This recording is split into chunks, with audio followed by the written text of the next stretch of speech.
ఆత్మబంధువులకు నమస్కారము. మనము సనాతన ధర్మము, హిందూ సాంప్రదాయము, వివాహ వ్యవస్థను గురించి తెలుసుకుంటూ వచ్చాము. ఇంతవరకు సప్తపది వరకు తెలుసుకున్నాము. ఇప్పుడు ముందు తెలుసుకుంటాము. 38 లాజహోమము అనగా వరిపేలాలు వరుడు వధువు ఒకరి దోసిలి నుంచి ఒకరి దోసిట్లో ఉంచుకొని బావమరిది తన దోసిల నిండా వరి పేలాలు వధూవరుల చేతిలో పోయగా వాటిపై నేయి చిలకరించి యజ్ఞకుండంలో వేస్తారు. తన మాంగళ్యమును కాపాడి భర్త చిరాయువుగా ఉండాలని వధువు కోరుకుంటుంది. 39 మోక్ష విమోచనం. తర్వాత వరుడు తాను వధువుకు కట్టిన తాడును విప్పుతాడు, యోక్ష విమోచనం చేస్తాడు. 40 స్థాళీపాకం. వధువు వండిన అన్నంతో వరుడు హోమం చేస్తాడు. తాను చేసే ప్రతి పనిలోనూ భార్య అవసరం ఉందని, ఆమెకు అధికారం కూడా ఉందని తెలియజేస్తాడు. 41 ఉంగరాలు తీయడం. ఇది ఒక చిన్న తమాషా సంఘటన. ఒక చిన్న మూతగల బిందెలో పాలు నీళ్లు కలిపి అందులో ఒక ఉంగరం వేసి ఇద్దరిని కలిసి తీయమంటారు. అప్పుడు వధూవరులు ఇద్దరూ వెంటనే బిందెలో తమ చేతులు ఉంచి ఎవరికి దొరికితే వారు తీసుకుంటారు. ఉంగరము దొరికిన వారికి రెండవ వారు ఆ ఉంగరము తొడగాలి. 42 బొమ్మను అప్పగింత. ఇది కూడా ఒక చిన్న తమాషా ఘటన.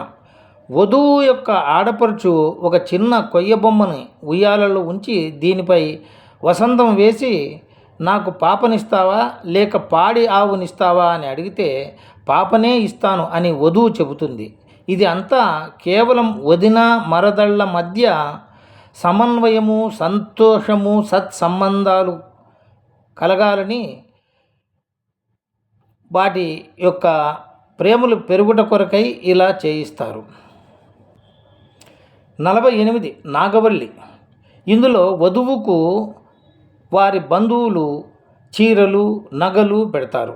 నవధాన్యాలు గల మట్టి పిడతలతో దంపతులు ఇరువురికి వారిని పూజ చేయించి వరుని చేత వధువు మెడలో నల్ల పూసలు కడతారు.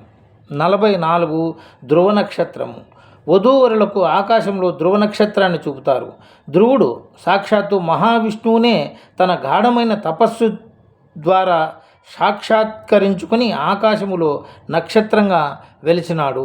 ఆయనను దర్శించితే తమకు బాగా జరుగుతుందని ఆ ధ్రువ నక్షత్రాన్ని దర్శించుకుంటారు. 45 అరుంధతి నక్షత్రం. సప్త ఋషుల భార్యలలో మొదటి ఆమె అయిన వశిష్ఠుని భార్య అరుంధతి కీర్తిమంతురాలు. అటువంటి కీర్తిని నాకు కూడా ఇమ్మని వధువు కోరుకుంటుంది. 46 అప్పగింతలు. ఈ ఘటన చాలా బాధకరమైనటువంటి ఉద్వేగపూరితమైనది. ఎందుకంటే చిన్నప్పటి నుండి బిడ్డను కని పెంచి విద్యాబుద్ధులు నేర్పించి పెద్ద చేసి ముద్దుగా గారాబంగా చూసుకుని ఈనాడు అమ్మాయిని అనగా వధువును ఒక అయ్య చేతిలో పెడతారు. వధువు చేతులను పాలతో అద్దుతూ అల్లునికి వియ్యపురాలు, వియ్యంకుడు ఇంకా మిగతా ముఖ్య బంధువులకు వారి చేతులలో అమ్మాయి చేయి ఉంచి అప్పగింతలు చెబుతారు. తరువాత పెద్దలందరికీ వధూవరులు నమస్కరించి అత్తవారింటికి బయలుదేరుతారు. పెళ్ళంటే నూరేళ్ల పంట, అది పండాలి కోరుకున్న వారి ఇంట పండాలి. బంధాలను తెంచుకొని బాధ్యతలను పెంచుకొని అడుగు ముందుకేశావమ్మా, గడప దాటి కదిలావమ్మా. పెళ్ళంటే నూరేళ్ల పంట, అది పండాలి కోరుకున్న వారి ఇంట పండాలి. మనిషి విలువ పెరిగేది ధనం వలన కాదు, ప్రేమించే హృదయానికి పేదతనం లేదు. మనిషి విలువ పెరిగేది ధనం వలన కాదు, ప్రేమించే హృదయానికి పేదతనం లేదు. పెళ్ళంటే నూరేళ్ల పంట, అది పండాలి కోరుకున్న వారి ఇంట పండాలి.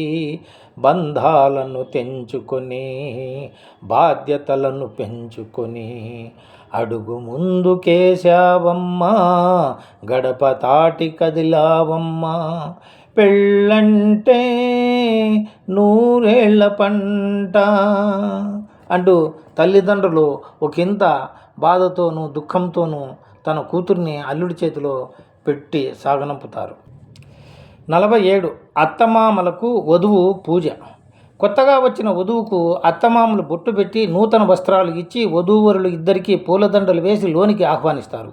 వధువు అత్తమామలను కన్న తల్లిదండ్రుల మాదిరి చూచుకుంటానని చెప్పగా అత్తమామలు కన్న కూతుర్లా చూచుకుంటామని వధువుకు చెబుతారు. 48. ఫలప్రదానము. వధూవరులతో 5 మంది దంపతులకు పూలు పండ్లు ఇప్పించి వారి దీవెనలు అందజేస్తారు. 49. మహా యొక్క ఆశీర్వచనము. బంధుమిత్రులకు, వేదవేత్తలైన పండితులకు, ముత్తైదువులకు, దంపతులకు ఇంకా మిగిలిన పెద్దలందరికీ నూతన వధూవరులు పూలు పండ్లు తాంబూలములు ఇచ్చి వారి ఆశీస్సులు అందుకుంటారు. జీవితము పండిన పెద్దల ఆశీర్వచనాలను నూతన వధూవరులు దోషాలను తొలగించి వారికి ఆయురారోగ్య వస్తు వాహన సౌకర్యం కలుగుతుంది అని ఆశీర్వదిస్తారు. 50. వధువు గృహప్రవేశం. నూతన వధువు మొట్టమొదటగా తన భర్తతో తాను సంసారం చేయబో ఇంటిలోనికి ప్రవేశిస్తుంది. తర్వాత సత్యనారాయణ స్వామి వ్రతం ఆచరించి పెద్దల ఆశీర్వచనం తీసుకుంటారు. 51. కంకణ విమోచన. పెళ్లిలో ముంజేతికి కట్టిన కంకణాన్ని విప్పడంతో వివాహ ప్రక్రియ పూర్తవుతుంది. 52. గర్భాధానం. ఇది కూడా చాలా ముఖ్యమైనటువంటి సందర్భం. ఇది నూతన వధూవరులకు మొదటి రాత్రి.